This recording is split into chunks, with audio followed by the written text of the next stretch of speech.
The Diamond Sutra. Chapter 14.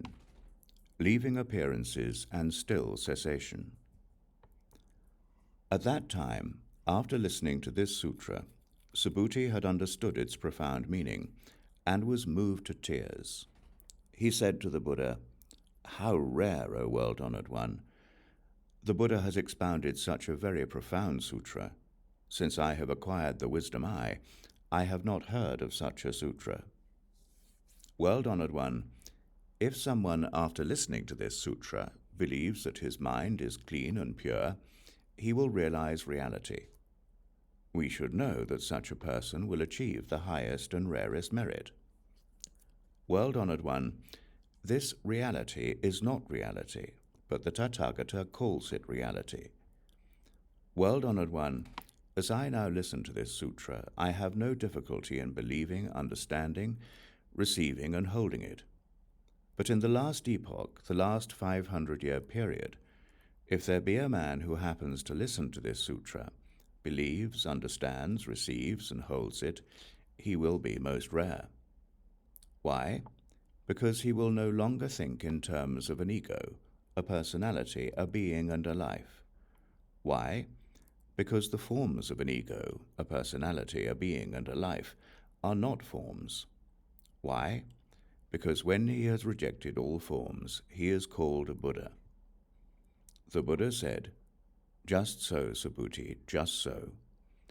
If on the one hand there be a man who listens to this sutra and is not filled with alarm, fear, or dread, you should know that such a person is most rare. Why? Because, Subhuti, as the Tathagata says, the first perfection, paramita, is not so, but is merely called the first perfection, paramita. Subhuti, the Tathagata speaks of the perfection of patience, kshanti paramita, which is not, but is called the perfection of patience. Why? Because, Subhuti, in a past life when my body was mutilated by Kali Raja, I had at that time no notion of an ego, a personality, a being, and a life. Why? Because in the past, when my body was dismembered, if I still held the conception of an ego, a personality, a being, and a life, I would have been stirred by feelings of anger and hatred. Subhuti, I also remember that in the past, during my former 500 lives, I was a kshantyasi and held no conception of an ego, a personality, a being, and a life.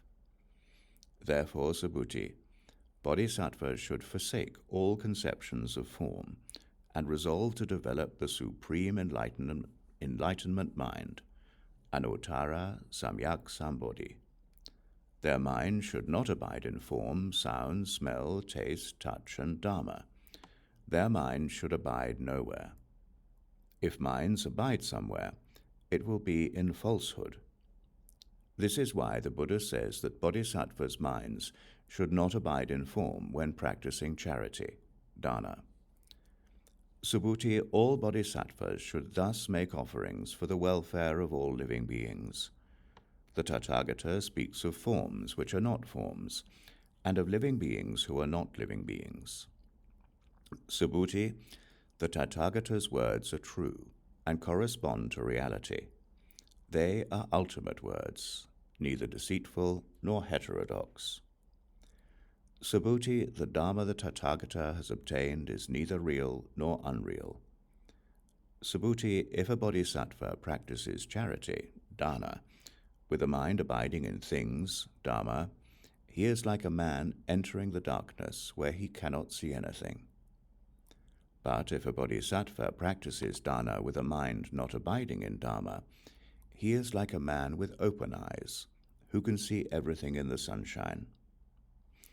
Subhuti, in future ages, if a virtuous man or woman is able to receive, hold in mind, read, and recite this sutra, the Tathagata, by means of his Buddha wisdom, will know and see clearly that such a person will achieve immeasurable and unlimitable merits.